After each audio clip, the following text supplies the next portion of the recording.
So mine is a surprise inclusion because Prashant thought, just in case somebody doesn't turn up, we should have a standby. So that's how my name came there. So at that time, I made a remark to Prashant saying that sometimes this stepney becomes very useful. Stepney tire, you know, you put it in some corner, but there are times when stepney tire becomes all the more important. Today, my role is that of that stepney tire. So I hope I will serve that purpose reasonably well. Yesterday was a wonderful conference, particularly morning sessions. Afternoon also, I am told, particularly Dr. Robert Clive's session was a very awe-inspiring, wonderful, motivating program. That is what we want from these conferences. So I am happy that all the speakers could carry the day and influence you, so you have the feeling that it was worth the trouble going all the way to Shirthady. Many of you are coming to Shirthady for the first time. You wouldn't have even seen or known anything about Shirthady, but now you know that there is a wonderful school here, run by a group of teachers, by sheer force of their dynamism, force of their motivation to run a first-rate school. It is known for its simplicity and its candor, and it is love and affection, all that we have been experiencing these days. And once again, kudos to Mr. Prashant D'Souza and the correspondent and his team for organizing, creating this ambience of a wonderful conference.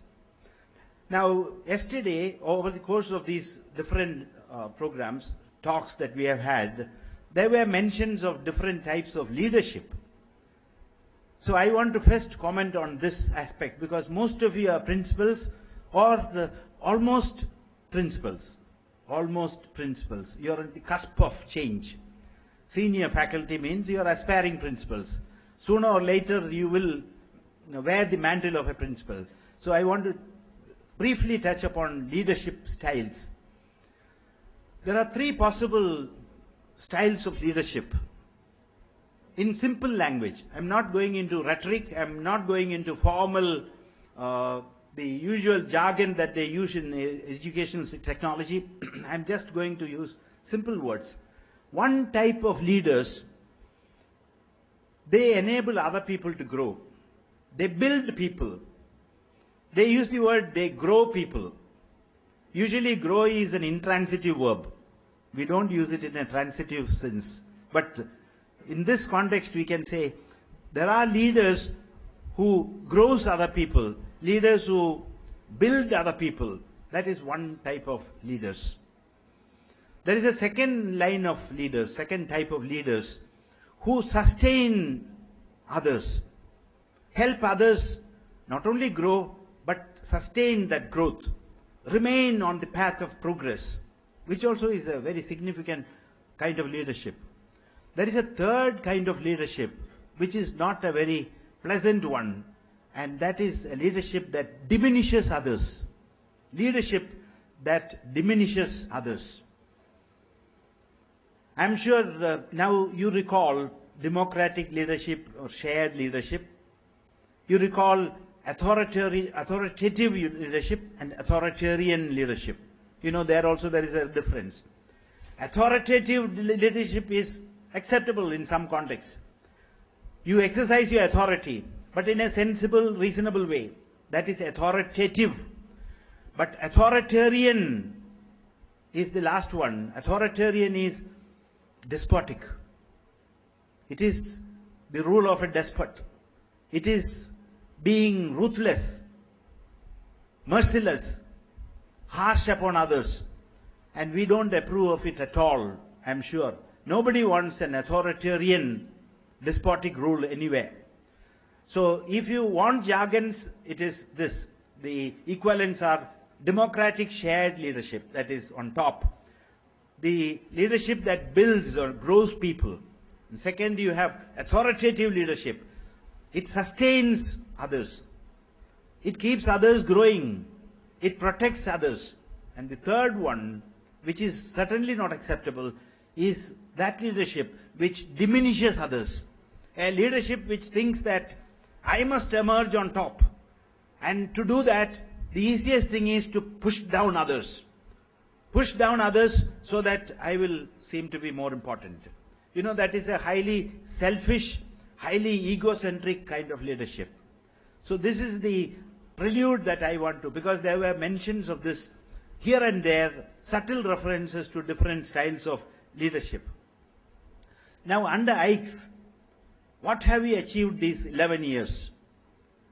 In a very subtle manner again, but in a very deliberate way, we have been all along advocating the first two styles of leadership. We have been trying to influence each other and trying to agree upon this shared democratic leadership, which lets other people also grow.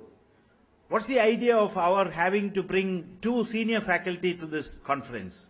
That itself is a clear indication that we don't want to be an exclusive club. We don't want to be an exclusive club of principals only. We want others also to join in, because we have to build up a second line of leadership, which is very, very important. This top-down management style, we know, has come to an end. We cannot have a system where one single person commands everything. The one single person is the repository of all knowledge, all wisdom, and all power. Everything must emanate from him.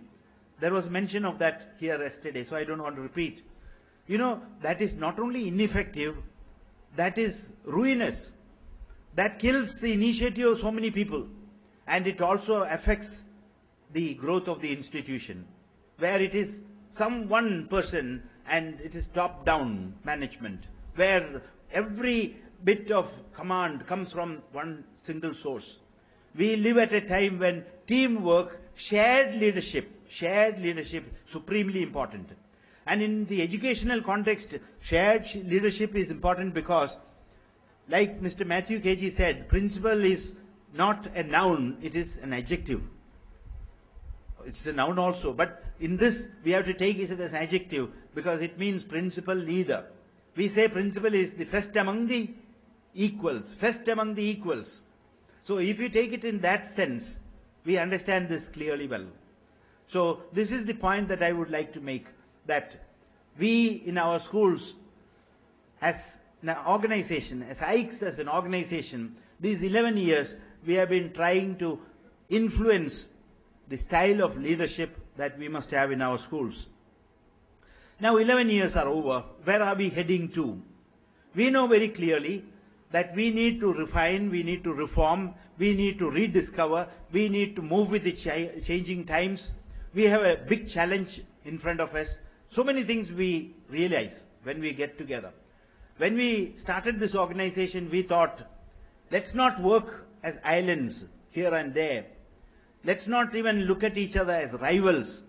Let us look at each other as companions, as fellow travelers. The idea was, we will come together, we will pool our resources, we will pool our wisdom, we will pool our knowledge, so that everybody is able to gain something from each other, because nobody has a monopoly of all the ideas or all the wisdom in this world. We know that everybody has some ideas, and these ideas can be pooled together and you can work upon it. So that's how this association came into being. And you know, from a very, very modest beginning, we have risen to the stage of an annual conference once a year. And I'm sure this is going to be an annual feature, and we have reached this stage. And there are 56 schools now. And more where angels fear to tread. They think that education is a very handy thing. It is a child's play for them, and they want to dabble in it. One day they say English also can be taught. Another day they say, dump your English, throw it away. Let them learn only in Kannada medium. See, this whole hodgepodge of change or reform for its own sake, it creates its own confusion. The point I made is that this clamor for ICSE and CBSE schools also may land us in trouble now. Where are we going from now? Suppose they say that 1 to 6 you teach only in Kannada, where will we be? No, these are all questions we will have to face. This is one sample of the kind of situation that we face on a day-to-day basis. In all of these, we need to come together. So AICS has got a role to play. It is a platform where we can air our problems, grievances, we can put our heads together and see how best we can move along. That's about tradition. We all have traditions. Coming straight to the topic, I would like to imagine that trajectory, that path, that flight path from tradition towards excellence. See, tradition is a neutral word. Tradition can be good or bad. Normally we use tradition in a positive sense, but actually it is a neutral word. It can be good or bad. Don't you think that there are traditions which have to be discarded? There are things which have to be changed. Yesterday when the keynote speaker, Father Denzil Lobo, mentioned Narayan Murthy's office, didn't you get a signal very clearly that our offices also need some restructuring sometimes? What I have done in my office, which if you have space you can also try, apart from the principal's chair and a couple of chairs there, there is another set of furniture there, who is not a parent, who is not someone doing something for the school or wanting something from the school, a courtesy visit by a VIP for instance. It is not right for us to meet them in our, sitting on our ensconced chair and then letting them be there. So we have put another, many offices I have seen, they have it. You know, the idea is that we want to say that you are different and we want to meet on equal terms. So we go and sit down with them, and that is what Narayan Murthy has done. But though it is a very symbolic thing, it has got certain meaning. Principal's chair doesn't belong to any individual, it belongs to that office. That's why I also don't approve of this habit of some inspector, some official coming and taking the principal's chair. In the state system, one principal, one of our principals only, told me one day, one inspector, one education officer came to her office and she didn't know that there is this practice of you are having to leave the chair for this official. That is what they do in state schools. Some of you are familiar with it. As soon as the inspector or some BE or DDPI, whoever comes, as soon as they come, the principal or headmaster will come away from the chair, will leave that chair to this dignitary. This principal who was narrating this incident said, one officer came and she did not leave her chair. She sat there coolly. But then this officer got up and said, can you come away? Can you come this side? So she came this side, thinking that he wants her to come along with him for some walking tour or something like that. She came back and he coolly went and sat on her chair. So if you won't leave your chair, they will grab your chair. Because in governmental parlance, chair is not a word. Chair has got so much significance. As somebody said in another context, marriage is not a word, it is a sentence. I think half of you did not get what I said. Marriage is not a word, it is a sentence. If you haven't got the meaning, you ask those people who laughed now. During the tea break, you find out, why did the speaker say that marriage is not a word but a sentence? Marriage is one single word, you know. But he said it is a sentence. Please try to find out, if you haven't found out as yet. The same is the case with chair. Chair is not a mere word. It is a whole thing. It's a great thing. Chair is such a great thing. People are prepared to die for a chair. A chair is so very important. Anyway, tradition, if those traditions are not good enough, we need to discard them. We have to set new traditions. There are places where the old traditions have to yield place to new traditions. You have to set up new tradition. But tradition, yes, is very important.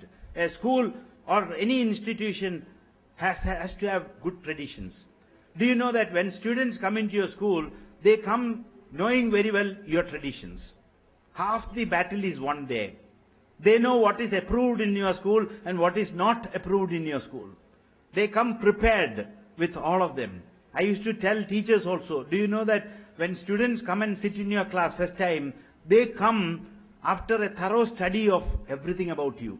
I used to say, they carry your horoscope. Your horoscope is in their hands.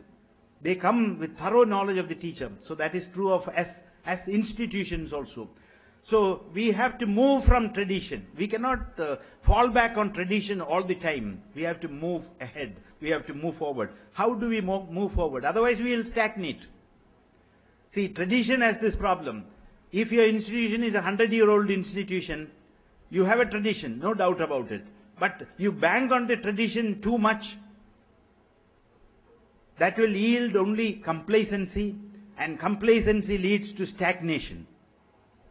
And you know, stagnation is the last thing that we want in our institution. Stagnation means death. Stagnation eventually means death.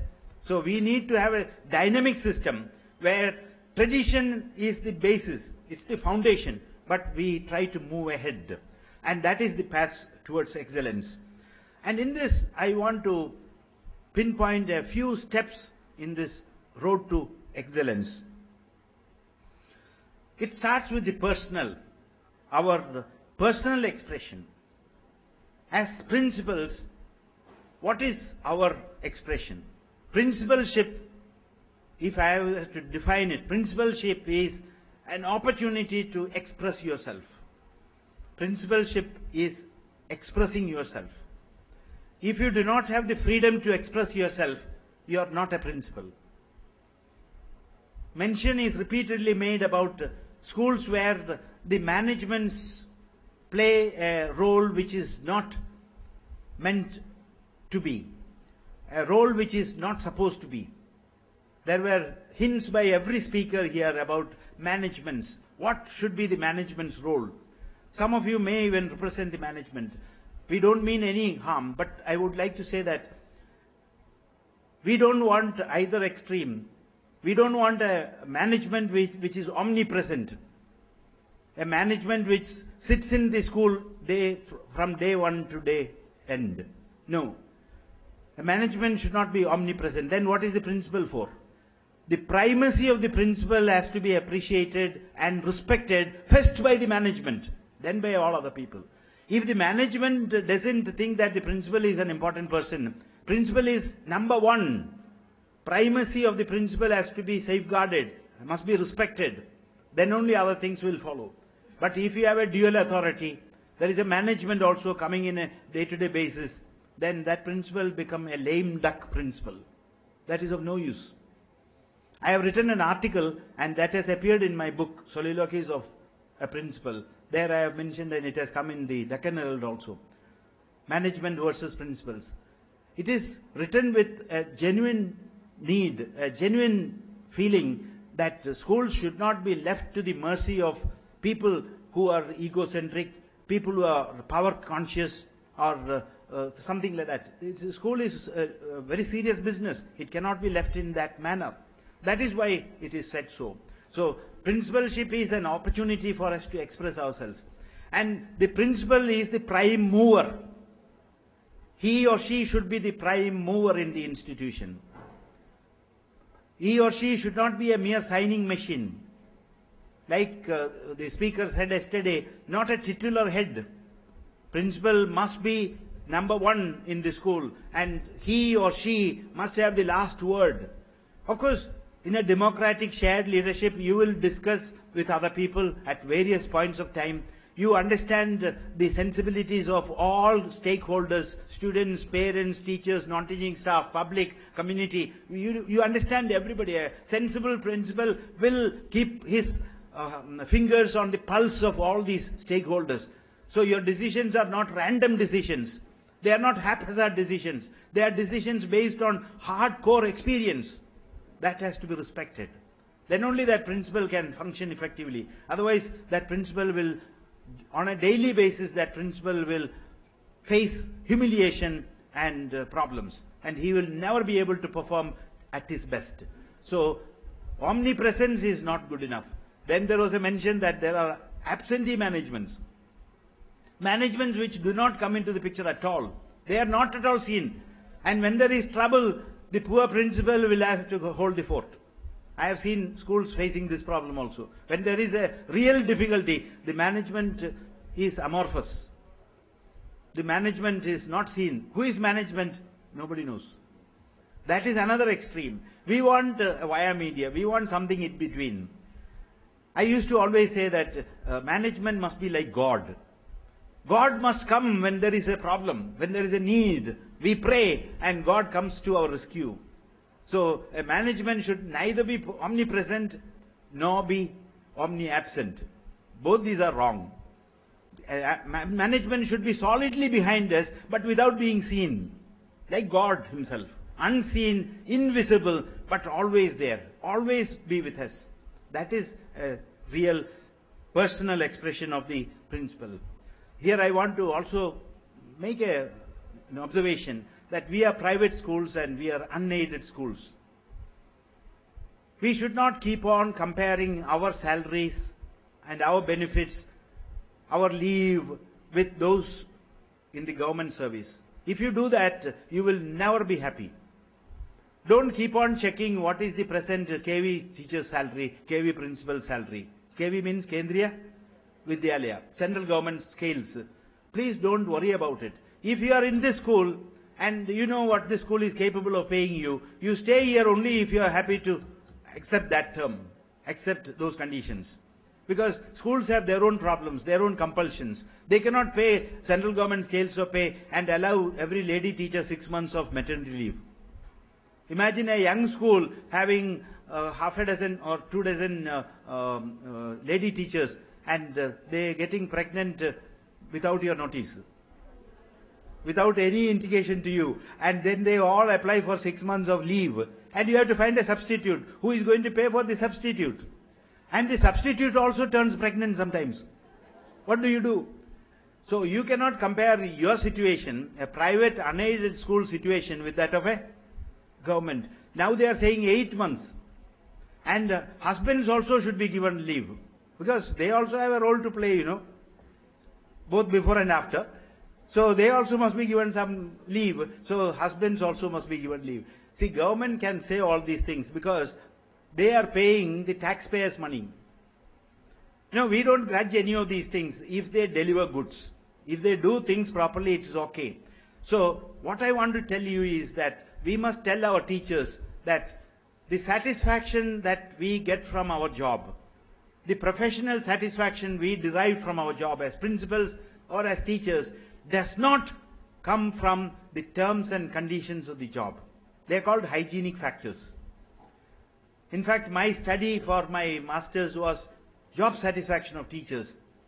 And I had relied heavily on Herzberg's dual theory, Herzberg's theory of hygiene motivation. Hygienic factors can reduce your dissatisfaction, but it cannot contribute towards your positive satisfaction. But real satisfaction should come from within your job, from inside the job, intrinsic satisfaction. When you reach that self-actualization of Maslow, Abraham Maslow's self-actualization, the highest level of motivation, that is where you enjoy your profession. That is where you feel that this is not a job, this is not a profession, this is a labor of love. Look at the amount of love that I get from my students, my old students. How many times I have scolded him, how many times I drove him out of the class, but he comes and tells me coolly, teacher, sir, I am doing very well in my life. Do you remember how many times you threw me out of the class? He says that in such good spirit. You feel guilty. You feel guilty actually facing him. This fellow, he comes and says that I am a software engineer. I want to support your school through a scholarship. But do you remember how many times you have shouted at me? There is this incident that German teachers are very much revered. German teachers among the many countries. In terms of education, number 1 is Finland. Number 1 is Finland. And number 2 is Singapore. And another one is Germany. They are very well paid and highly regarded. But one teacher used to go to his class every day and bow before the students. He used to bow before the students every day. And somebody asked him, why do you bow before the students? It is never done in our countries. Why do you bow before the students? And he said, who knows what they will be in future? Who knows what they will be in future? One of the students sitting there was Sigmund Freud. You know, Sigmund Freud is the greatest name that comes into psychoanalysis area. Many of you have done that study. Psychoanalyst, Sigmund Freud. He was one of the students. It is he who said this. The teacher comes and bows before the... That's why somebody said, real education must start by respecting the student. My plea always with my teachers is that you must treat your children with respect. There was a talk by Mr. George Kurian on All India Radio recently, where he said, you should not only teach the child, you must also treat the child well. How you deal with the child is supremely important. Children may forget everything that you have taught them, but they will never forget how you dealt with them, how you treated them. Remember this. And also remember that students, all kinds of students will never forget their good teachers. Students will never forget their good teachers. And students will never forgive their bad teachers. Students will never forget their good teachers. Students will never forgive their bad teachers. We have bad teachers also, which is a sorry state of affairs.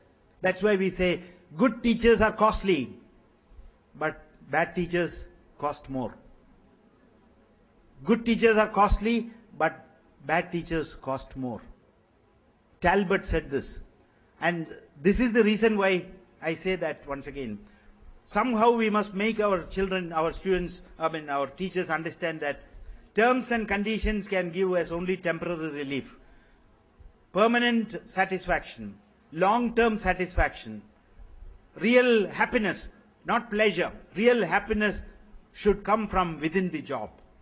But we live at a time today where consumerism is everywhere. Any amount of money is not sufficient to satisfy our needs. The market is flooded with goods. There was a time when some imported stuff used to come from here and there now and then. Now all imported stuff are here. You need not go to any other country to buy things here. Many of the people who come from other countries, they buy their stuff in the duty-free shops in the airport itself, here in Mumbai or in Bangalore, duty-free. Because the same thing, why do you have to carry from there? Here itself you will get it for duty-free. But the relatives will think that, oh, he brought it all the way from America. But it was actually bought here in Bangalore or Mumbai airport, because the duty-free shops are here. Everything is available here. But the problem today is everybody has become so materialistic. We think that happiness comes in our having more money. Happiness is in having bigger cars, bigger houses, living like the Joneses. We try to live like the Jones, like the well-to-do people, like our neighbors, like the rich people all around. But we know that all this is meaningless. If a new smartphone has come into the market, suppose we are using a phone, and we are using an old type of phone, we sometimes are a little apologetic about that. We hide it. We hide our phone because this is a basic instrument. We can only receive some calls and dial some numbers. No other activity here. So today when new models come, iPhone 4, 5 and all that, I don't know really. When a new model comes into the market, many people catch fever. Because a new phone has come. And what do I do now?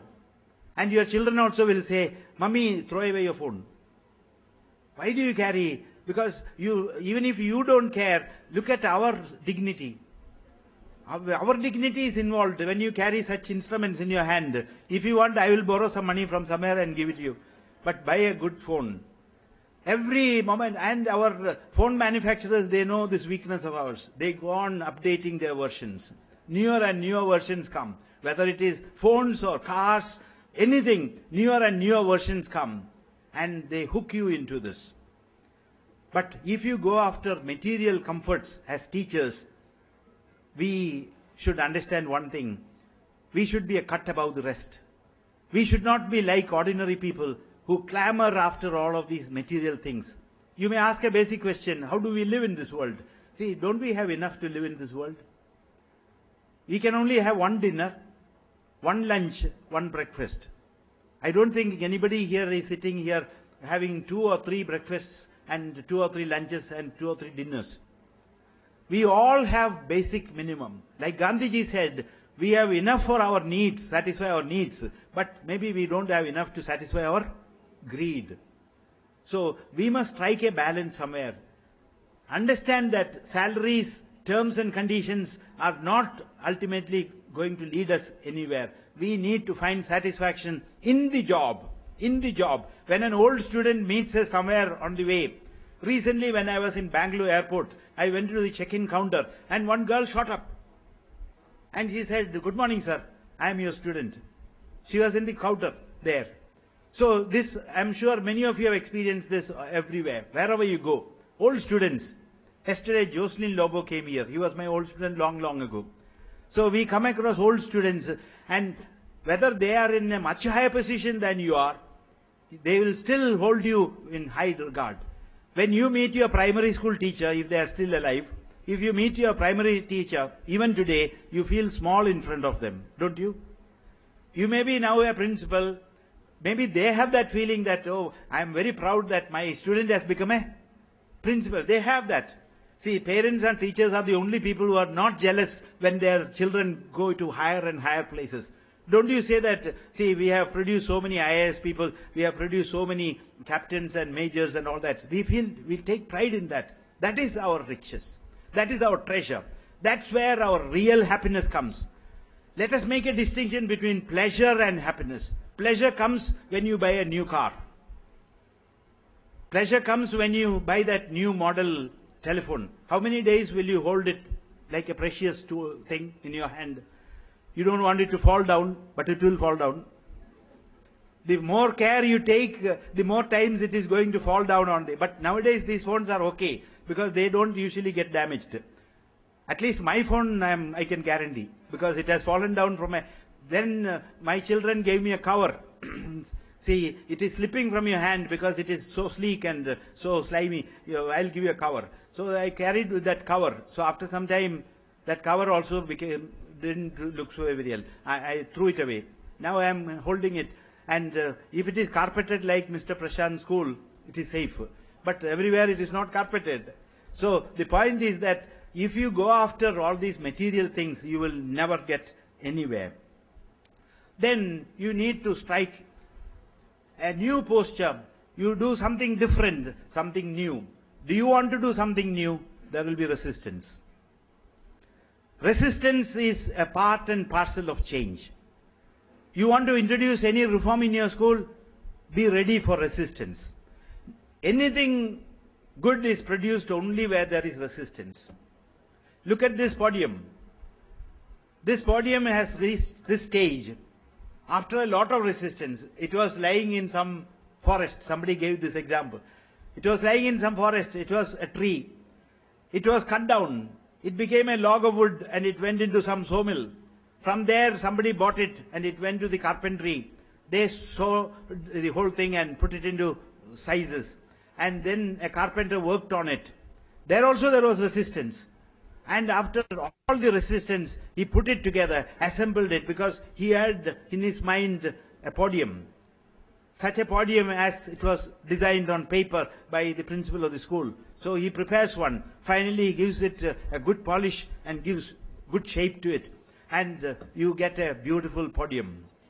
But it had withstood so much of resistance. And if at one time the carpenter thought that the wood is too tough, I cannot handle it, then this podium would not have been created. Everything, you take anything in this world, any product, any achievement, any great people, you will find that it is all people who have faced resistance. But unfortunately today we always take the line of least resistance. This is one complaint about principals. Many principals, they don't want to upset the apple cart. They are pushing an apple cart.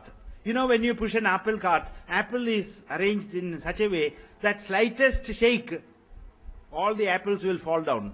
Most principals are pushing an apple cart. And they don't want anything. If some teachers, young teachers, come up with some idea, the principal will say, no, you please keep quiet. You please keep quiet, don't come up with these ideas. You know, whenever ideas come, if they are good enough, you should be able to accept that idea. I'm sure you have heard of this famous story of the Titanic.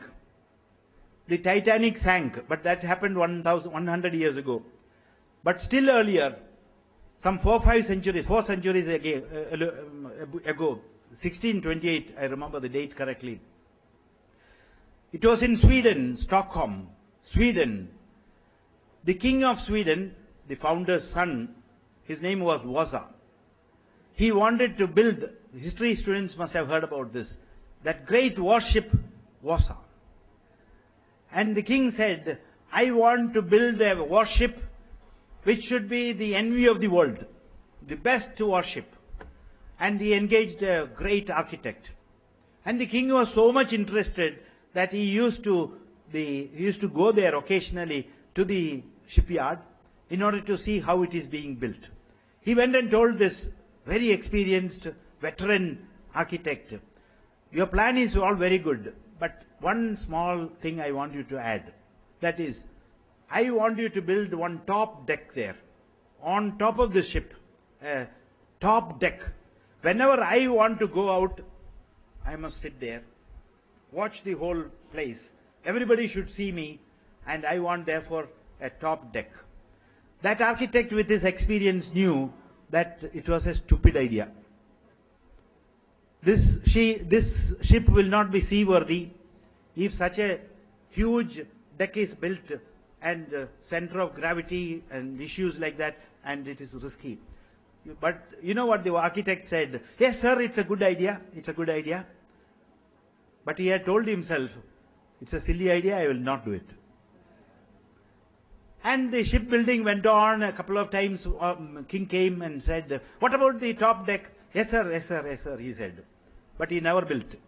But unfortunately, this architect died.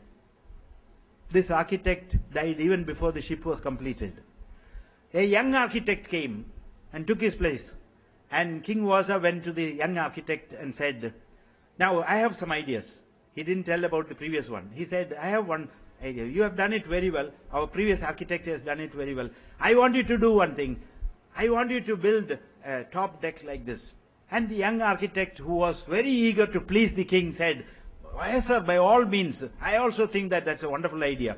I don't know how it didn't strike me. That will make our ship beautiful. The ship was built, and it was put out on 10th of August, 1628. 2 years it took. Exactly on that day, 10th of August, with a lot of fanfare in Stockholm, this ship was put out to sail. And it did not even sail 10 miles before that the ship sank. Because the ship was not built professionally.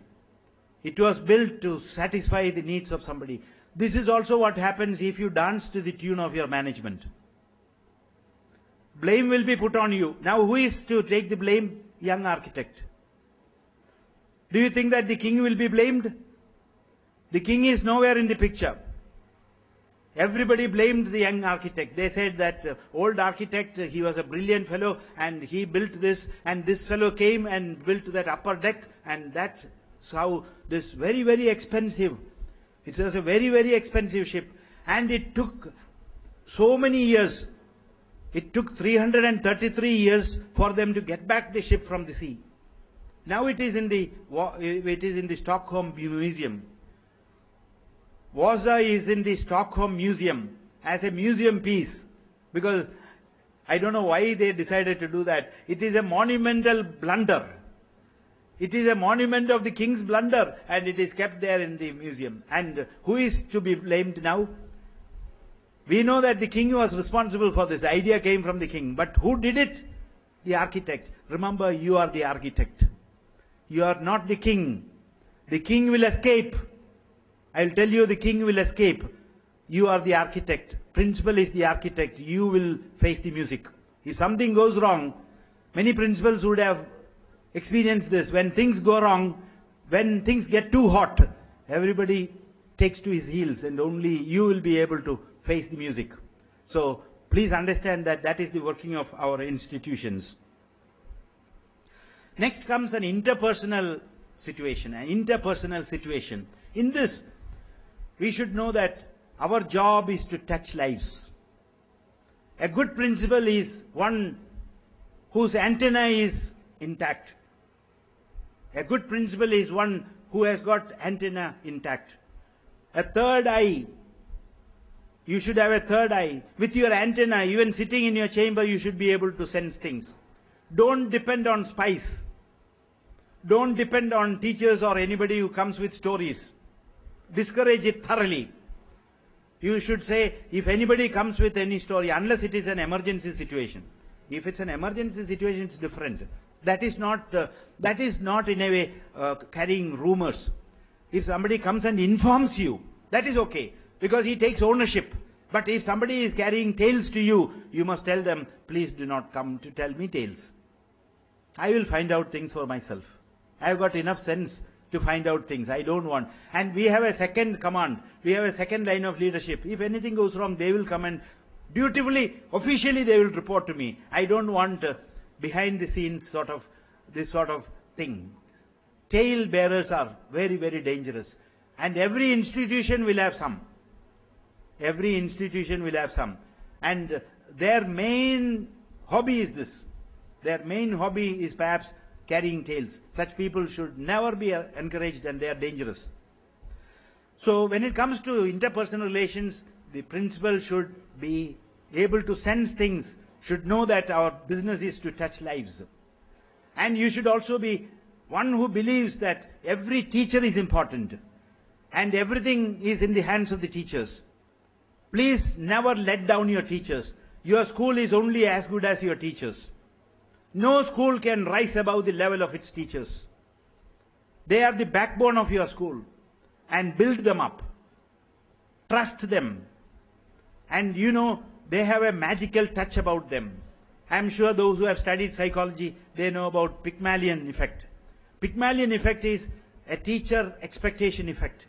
If a teacher can tell a student, see, next time I want you to get 60 marks. I am sure you will get 60 marks next time. This time you got only 35, 40. But I know that you have the capacity to get 60 marks. That student will study so hard only to satisfy you. Only to satisfy you. I have a live example. I think some of you would have heard this.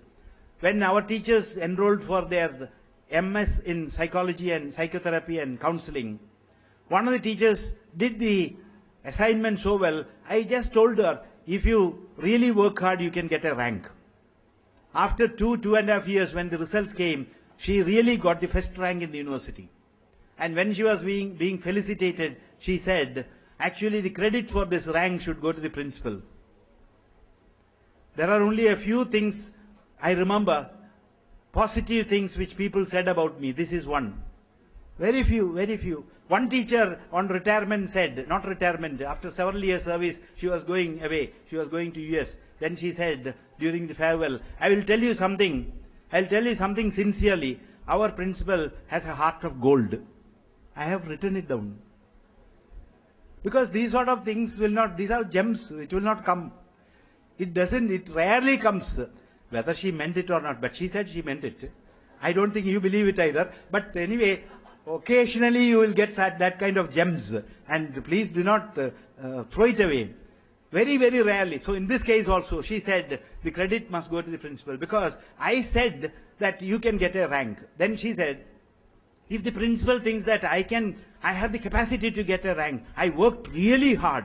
I burned the midnight oil, and so finally I got the first rank. Some of you sitting here knows this incident and knows who I am referring to. So this is true. This is what is called Pygmalion effect.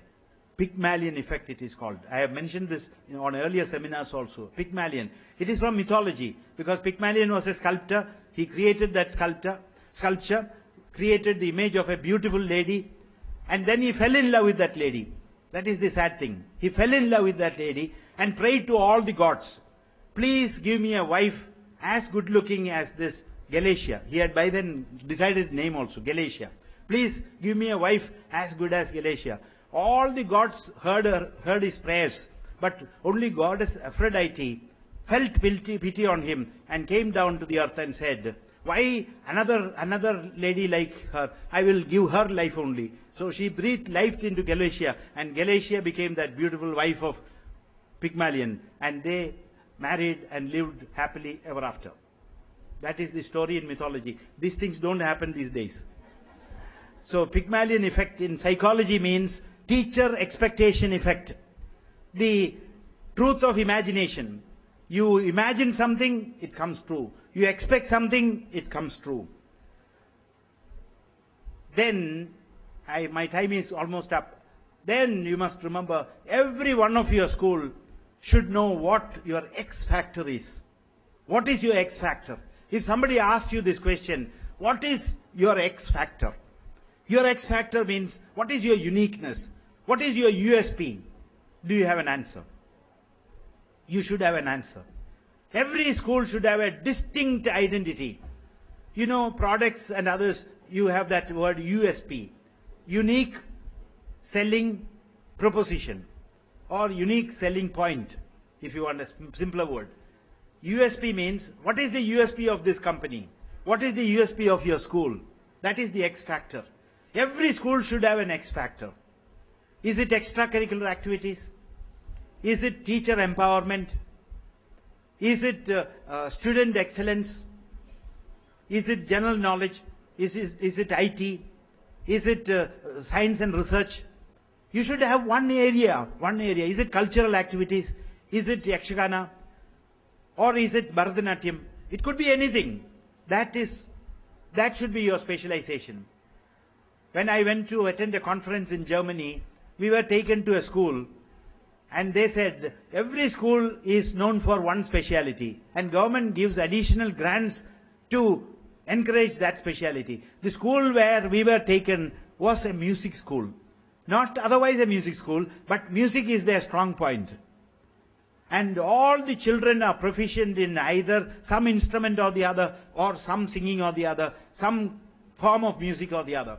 So it is a school, and it has got a beautiful amphitheater. We were taken there to witness one performance of the students. They said, if a school excels in maths, that school will be given all the facilities to build up its maths lab and all facilities, and their teachers will be sent for training everywhere, because maths is their strong point. Another school has got science, yet another has got language. Here, this school where we went to was music. So we should find our X factor.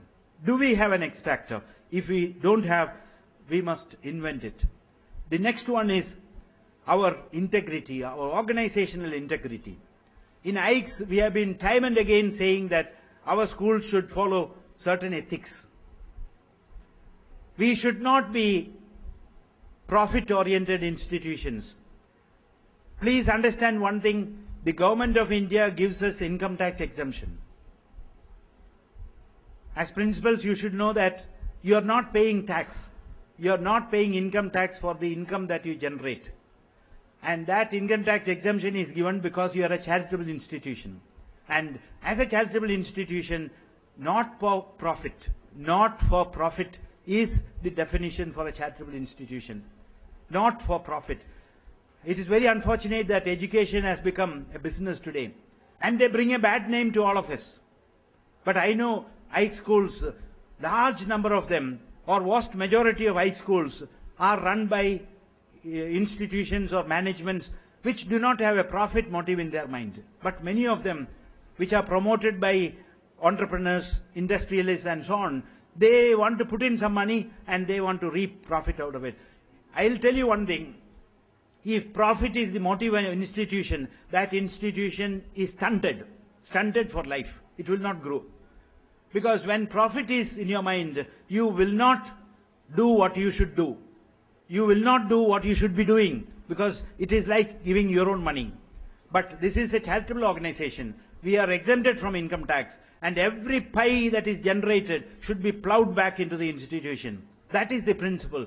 The government has trusted us. I don't know how long this trust will carry on. A time may come when they will say, you people are not using the money the way we expect you to, so pay up your tax. If we are asked to pay up our taxes, the government will benefit by hundreds and thousands of crores, I am sure. I don't know which BJP people will go and give this idea to Modi. Modi will jump at this idea, I am sure about it. But please don't tell anybody. We will be in trouble, because Modi likes all these corporate ideas. This is a corporate idea. And if corporate people know about it, they will also go and say, see, there is more money in education than in the corporate sector in India. Everybody is selling education. Why is that everybody wants to start a school? Is it out of love for education?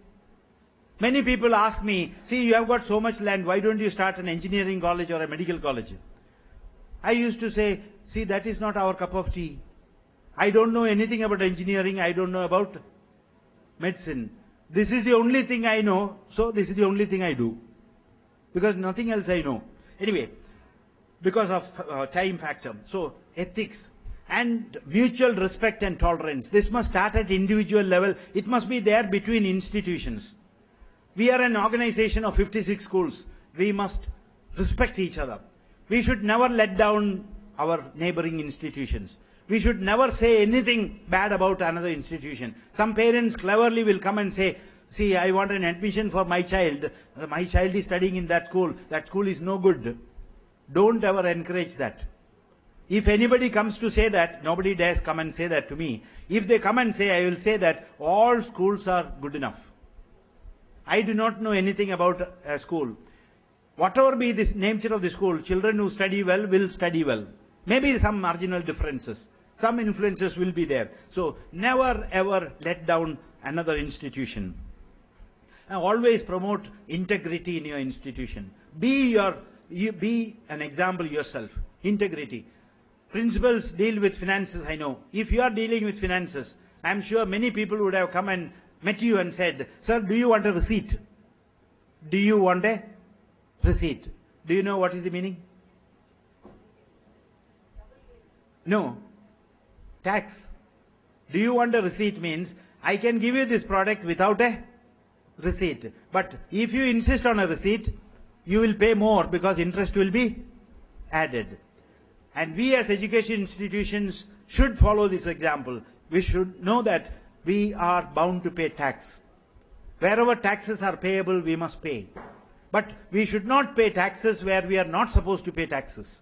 There we should not go and pay underhand, somebody to please somebody or bribe somebody. If we do that, ethics is given up. We cannot teach our children ethics if we do not practice them ourselves. And we must also have certain best practices in our schools. And these best practices must be brought to the fore here. Every school, like the X Factor, best practices, and you must come here and present it before others. Best practices. I'll give you one example. Some of you know this. We in our school, we said children shall not distribute sweets on their birthdays. Because we found that many children are bringing sweets, more expensive, large number of gifts and all that. So we stopped it many, many years ago. We said no distribution of sweets will be permitted. But if children, parents voluntarily want to contribute anything, we will open a fund called Birthday Fund. And we will keep that money and we will use that money only for humanitarian purposes.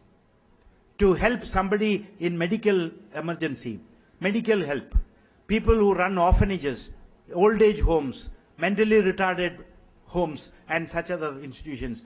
We have at least 10 organizations we are helping from this birthday fund regularly. Even today, we have more than 4 lakhs in that account, I'll tell you. More than 4 lakhs. There was a time I used to say, I will have more money in the birthday fund than in the school account. Because many people, we never advertise, we never canvass.